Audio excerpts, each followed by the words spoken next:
Vi ser tydelig at den rosa ruta borterst mye vanskeligere enn den andre, så da kan man ha det litt i bakgrunnen når man skal prøve neste rute.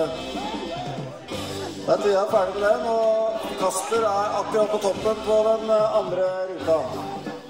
Da tar vi litt ekstra applaus.